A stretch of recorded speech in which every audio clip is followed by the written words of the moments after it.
We pulled up to the cabin just as the sun dipped behind the pines, casting a golden glow over Willow Lake. It was the kind of place you'd see in a postcard. Crisp blue water lapping at a pebbled shore. Wildflowers dotting the grassy slope down from our new home. I dreamed of something like this for years, a quiet escape from the city's endless noise and rush. David lost his marketing job 6 months back, and instead of scrambling for another soul-crushing gig, we decided to bet on ourselves. He could run his freelance graphic design business from anywhere with Wi-Fi, and I could finally focus on my online baking tutorials without the constant distractions. Our twin daughters, Ava and Zoe, bounced out of the car before I could even unbuckle. They were 7, full of that boundless energy that made every day an adventure. "Mom, look!" "Ducks?" Ava shouted, her curly brown hair whipping in the breeze as she pointed toward the lake. Zoe, ever the echo, grabbed her sister's hand and tugged her toward the water's edge. "Can we go in? Please?"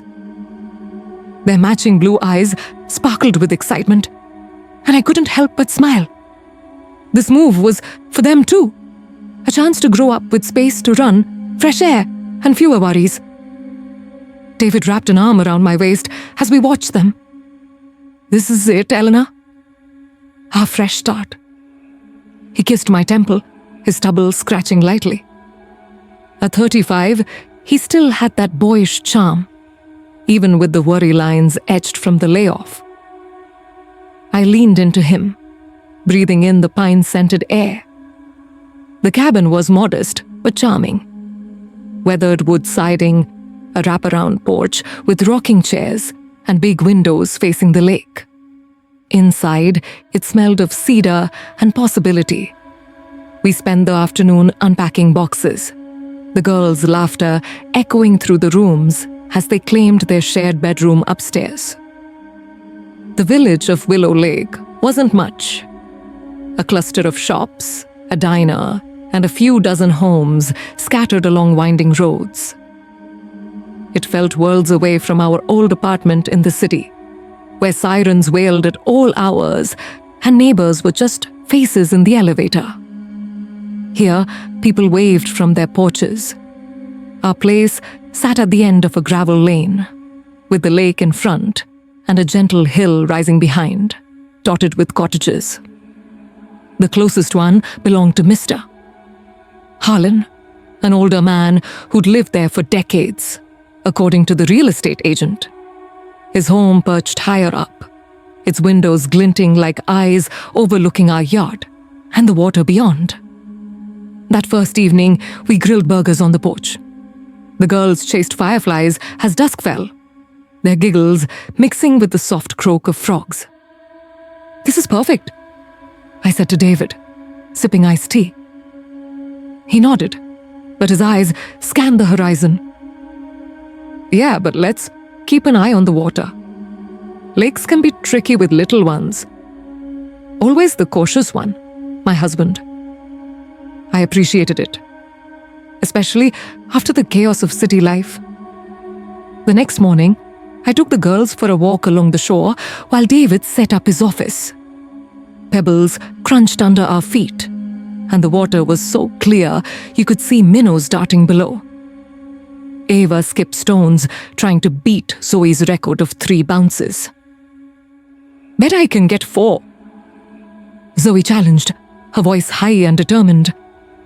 They were identical in looks, but polar opposites in personality. Ava, the dreamer, Zoe, the competitor. As they played, I noticed a flicker from up the hill. Sunlight catching on glass, probably from Mr. Harlan's windows. It winked once, then vanished. Odd, but harmless. We met a few locals that afternoon at the village store. Mrs. Thorne, the owner, was a warm woman in her 60s with silver-streaked hair and a knack for storytelling. "New folks at the lake cabin? Welcome. You'll love it here. Peaceful as can be." She handed the girls lollipops, and chatted about the best fishing spots. When I mentioned our neighbor, her expression shifted slightly. Mr. Harlan? He's kept to himself since his wife passed years ago. Nice enough, though. Just don't expect backyard barbecues. Her words lingered as we left, but I brushed it off. Everyone has their stories. Back home, the girls begged to play by the water again. I set up a picnic blanket with snacks and watched them build sandcastles. Well, pebble forts, really. The lake breeze carried hints of wild mint and earth. Ava paused mid-build, squinting up the hill. Mom, what's that shiny thing? Zoe shaded her eyes. Yeah, like a sparkle from that house. I followed their gaze to Mr. Harlan's cottage. A brief flash, white and quick, like a mirror reflecting light. Probably just the sun on the windows, sweeties. Nothing to worry about. They shrugged and went back to their game. But I felt a tiny prick of unease. Why did it feel directed at us? As the day wore on, we explored the cabin's attic for storage space. Amid dusty boxes left by previous owners, I found an old photograph album. Flipping through, I saw faded images of families picnicking by the lake. But one caught my eye, a group shot with a handwritten note. Beware the watchers on the hill. My fingers traced the words, a chill running down my spine despite the warm air. Was it a joke? Village folklore? I tucked it away, not wanting to overthink. That night, as we tucked the girls in, Ava whispered, "The sparkly light was pretty, but it watched us." Zoe nodded solemnly. Like eyes blinking, I kissed their foreheads, laughing it off. Just imagination, loves. Sweet dreams. But as I closed their door, I glanced out the window toward the hill. The cottage was dark, silent. Still, something nagged at me. What if it wasn't just the sun? The following days blurred into a rhythm that felt almost too good to be true. David dove into his freelance work, his laptop humming from the sunroom with its panoramic view of the lake. I'd wake early to film my baking videos. Simple recipes like cinnamon rolls or berry muffins, narrated in my soft voice for my growing YouTube audience. The natural light here was a dream, streaming through the windows and making everything look magazine perfect. Ava and Zoe adapted quickly, turning the yard into their kingdom. They'd collect smooth stones, chase butterflies, and dip their toes in the shallow water, squealing at the cold. I found myself wandering into the village more often, drawn to Mrs. Thorne's shop for supplies and conversation. It was a quaint place, shelves stocked with local jams, handmade soaps, and quirky antiques. "How was the settling in?" she asked one afternoon, ringing up my flour and eggs.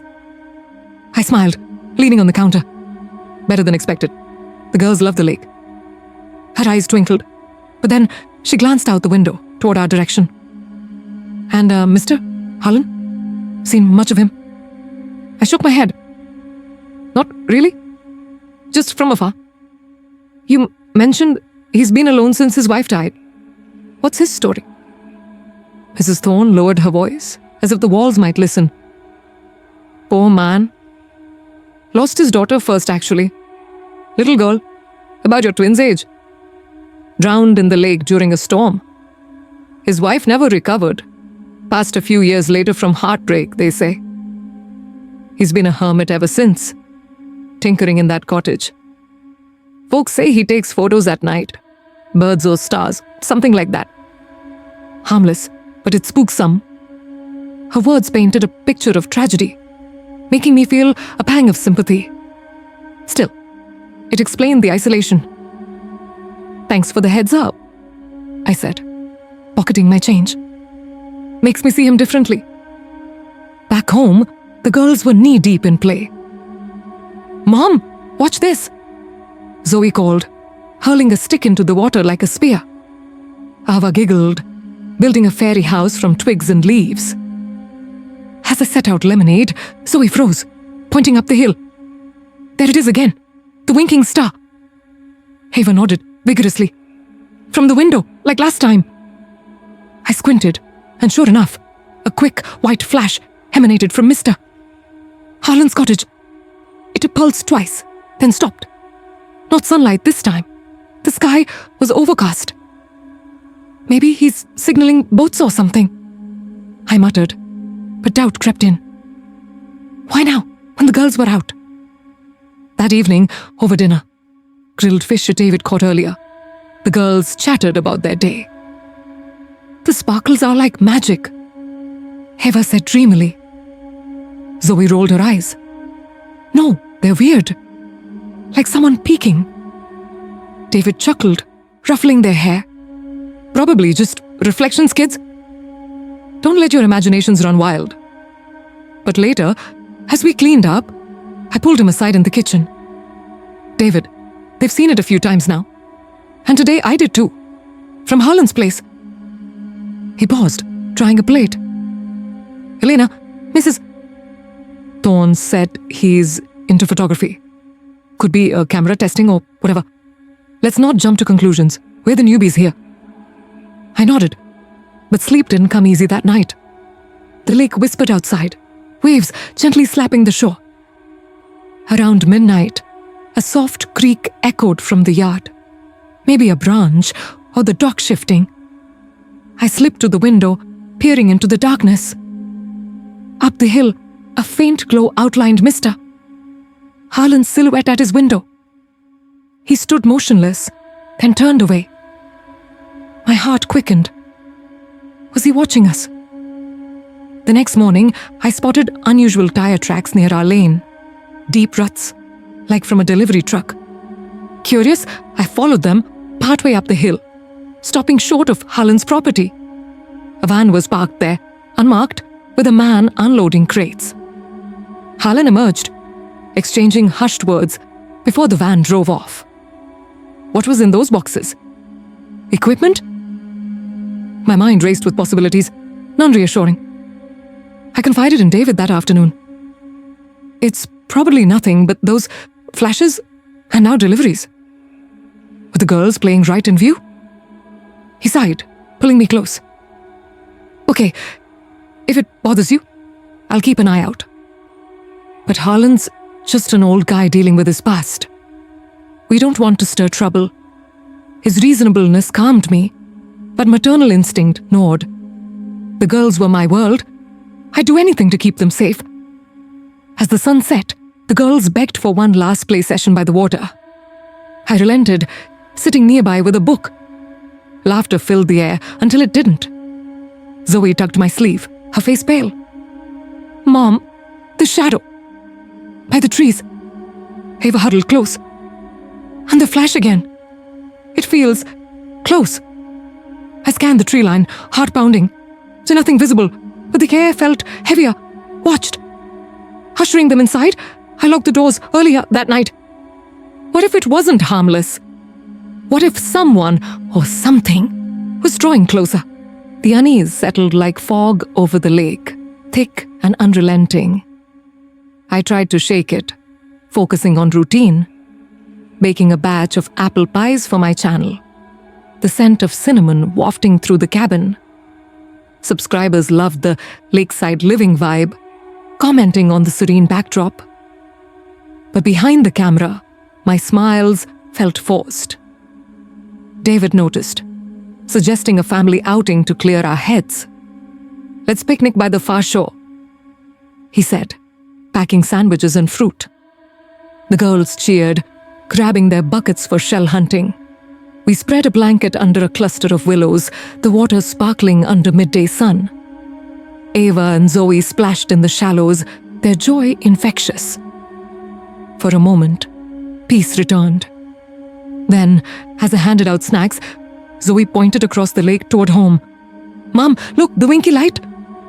A flash from Harlan's cottage, sharp and deliberate. Ava shivered. It's following us. David frowned, shielding his eyes. That's odd. Maybe a signal mirror or something. But his tone lacked conviction. That conversation with Mrs. Thorne echoed in my mind. Harlan's lost daughter. Could grief twist someone into watching others' kids? Sympathy warred with suspicion. Back home, I confided in David fully. We need to talk to him. Politely, just to ask. He hesitated, but agreed. Fine, but let's not accuse. We don't know him. The next day, I baked extra muffins as a peace offering and walked up the hill. Harlan's cottage was overgrown. Vines climbing the stone walls, windows dusty but intact. I knocked, heart thumping. The door creaked open, revealing a tall man in his 70s, with a weathered face and piercing grey eyes. His clothes were simple, faded flannel, work boots. Yes? His voice was gravelly, tinged with a faint accent I couldn't place. Hi, I'm Elena from down the hill. Brought these as a neighborly hello. I held out the basket. He took it warily, nodding. Appreciate it. Emboldened, I continued. My daughters mentioned seeing lights from your windows. Flashes like stars. Any idea what that could be? His expression hardened, eyes narrowing. Lights? Probably my lamp. Mind your own, miss. I've got rights to my property. He stepped back, tone sharp. Protecting what's mine, that's all. The door shut firmly, leaving me stunned on the porch. Shaken, I hurried home and told David. He got defensive fast. Said, protecting what's mine. What does that mean? David rubbed his chin. Weird, but maybe he's just private. I'll poke around online, see if there's history. That evening, he huddled over his computer. Not much. Old articles about the drowning. No criminal record. But rumors on local forums. People say he's paranoid about trespassers. Tension brewed between us. You're overreacting, Elena, David said during dinner cleanup. We came here for calm, not drama. I snapped back. And if it's not nothing, the girls are scared. Our voices rose. The first real argument since the move. The girls overheard, peeking from the stairs. Is the bad light man mad? Ava whispered. We hushed them to bed, but guilt gnawed at me. Seeking clarity, I visited Mrs. Thorne again. Confronted Harlan? I admitted over tea in her back room. She sighed. Bold move. After the accident, he withdrew. Blames outsiders, tourists, developers. There's this Mr. Vance, a land buyer, sniffing around properties. Harlan's fought him off. She pulled out an old ledger. Village records show disputes. Maybe that's his protecting. It added layers, but didn't ease my worry. That night, as wind howled off the lake, a sharp crack echoed outside, like a branch snapping under weight. David was asleep, but I bolted up, grabbing a flashlight. Peering from the window, I swept the beam over the yard. Nothing. Then, up the hill, a silhouette moved behind Harlan's curtain. My pulse raced. Was he out there? Was someone else? Sleep had become a stranger, fragmented by every rustle outside. I'd lie awake, staring at the ceiling beams, replaying Harlan's words, protecting what's mine. From what? Us? Or something bigger, like Mrs. Thorne hinted? The village felt smaller, its charm tainted by secrets. David installed motion lights around the cabin, their harsh glow a small comfort. Better safe, he said, though skepticism lingered in his eyes. Mrs. Thorne invited me to browse the old records at the town hall, a dusty room filled with yellowed files and maps. Look here, she said, pointing to entries from decades back. Land grabs in the 80s, folks pushed out for resorts that never happened. Vance is at it again, eyeing Lakeside plots. Harlan's name appeared in protests, his signature bold. He's the holdout. Lost his girl to that storm, but some whisper foul play, developers cutting corners on warnings. It painted Vance as a shadow threat, but how did flashes fit? Home, the girls drew pictures of the lake, their crayons capturing innocent joy. But Zoe's included a stick figure on the hill with flashy eyes. "He sees us," she said, matter-of-factly. Ava nodded. "Makes me not want to play." My heart ached. Their freedom was slipping. I hugged them tight. "We'll figure it out, promises." That night, storm clouds gathered, thunder rumbling distant. We read bedtime stories, the girls snug under blankets. David and I watched a movie downstairs, rain pattering the roof. Around 2 a.m., screams pierced the air. Ava and Zoe, terrified. I raced upstairs, David close behind. "What happened?" I gasped, flipping on the light. Zoe sobbed, pointing to the window. "Face and bright light, like a big eye." Ava clung to her, trembling. "It flashed right at us." Goosebumps prickled my skin. I yanked the curtains shut, scooping them into my arms. David checked outside, flashlight cutting through the rain. "Footprints," he called back, voice tense, leading from the trees. We called the sheriff, a gruff man named Deputy Hale, who arrived soaked and skeptical. "Kids' imaginations run wild in storms. No evidence of break-in." He noted the report but left with a shrug. "Talk to Harlan if you're worried. He's odd, but clean record." Exhausted, we let the girls sleep in our bed, but rest evaded me. Who would lurk in the rain? Harlan or Vance, scouting? The next day, an envelope appeared in our mailbox. No stamp, just "Beware eyes on the lake," scrawled in block letters. Inside, a crumpled map circling our property. "This is escalating," I told David, hands shaking. He agreed, face pale. "We need answers." Mrs. Thorne's words fueled my resolve. Vance's office was in the next town, maybe a drive-by. But first, family time, a walk to clear heads. As we strolled, I spotted Harlan's truck pulling away, Vance's sleek car idling nearby. Raised voices carried on the wind, Harlan gesturing angrily, Vance smirking. What were they arguing about? Our land or us? The sight twisted my gut. Something connected, but The note burned a hole in my pocket, its warning a constant whisper. David set up trail cameras around the property, hidden in bushes. "If anyone's sneaking, we'll catch them," he assured. My sister Clara arrived for a visit, perfect timing for support. At 32, she was the free spirit to my planner, with wild red hair and endless energy. "What's with the fortress vibe?" she teased, hugging the girls, but her face sobered when I explained. "Creepy. Let's dig into this Harlan guy." With Clara's help, we visited Mrs. Thorne, who pulled more files. Harlan's into night photography, owls, deer, explains flashes, maybe. But records showed complaints, villagers spooked by his lights. Not malicious, she added. Clara scrolled forums on her phone. Some say he's vigilant against poachers. Lake's got rare birds. That afternoon, cameras ready, the girls played indoors. I approached Harlan again, muffins in hand. He opened the door, less gruff. "You again." I cut to it. "The flashes scare my kids. Is it photography?" He sighed, inviting me in. The cottage was cluttered, cameras, tripods, photos of wildlife pinned to walls. Yes, birds mostly, but also watching for trouble. Vance wants this land, stages scares to force sales. His eyes softened. Lost my girl to negligence like his. Won't let it happen again. Stunned, I left with partial trust. Was he ally or still suspect? David reviewed footage, flashes from Hill, but reflected oddly, like signals. Not direct, he noted. Clara laughed it off during dinner. Mystery solved? Bird nerd? But then she spotted a flash outside, grabbing her phone to film. Night fell peaceful until alarms blared, cameras triggered. We rushed to check. Door ajar, drawers rummaged, nothing taken. Burglary? Clara whispered.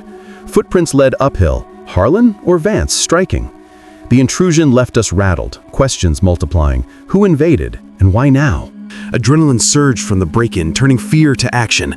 "We can't wait," I told David and Clara. "Let's follow leads." Mrs. Thorne joined our huddle at the cabin, bringing maps, Vance's patterns, fake hauntings to devalue properties, drones for lights, actors for shadows. It fit. Flashes, not Harlan's camera, but tech mimicking spies. We staked out Vance's car that evening, hidden in trees. He met a crew by the lake, unloading gear, drones, spotlights. "Scare 'em good," he snarled. "That family sells cheap." Proof!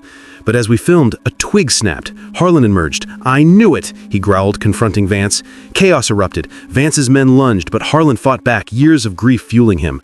We rushed in, Clara calling police. A chase ensued along the shore, flashlights bobbing. Vance slipped on pebbles, cornered.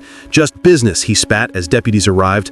Harlan explained, "Been documenting for months, protected your kin like mine." His photos showed Vance's schemes, linking to old accidents, including his daughters, tied to cut corners. Handcuffs clicked on Vance, relief washing over us. Harlan shook my hand. "Sorry for the fright. Saw you as targets, watched to guard." Alliance formed, suspicion dissolved. But as we headed home, a final flash pierced the night from deep in the woods, not the hill. Unexplained. Was there more? With Vance behind bars, the lake's calm returned like a long-held breath released. Charges piled up, harassment, fraud, even ties to past negligence. Harlan's evidence sealed it, earning him village hero status. We invited him for dinner, the cottage's recluse softening over lasagna. "That note? Mine," he admitted. "Wanted to warn without scaring more." His eyes misted, recalling his daughter. "Your girls reminded me, vowed to protect." David's business boomed, clients drawn to our story's publicity. I filmed the special video, Lakeside Lessons in Trust. The girls played freely again, fears freighted to tales. Clara stayed a week, bonding with them. "You built a home here," she said at departure. We stayed, roots deepening. Harlan taught the twins birdwatching, his flashes now shared wonders. Reflection came on the porch, quiet places hide dangers, but also allies. Hope triumphed, family unbreakable, yet occasional woodland glimmers reminded. Some mysteries linger, but we face them together.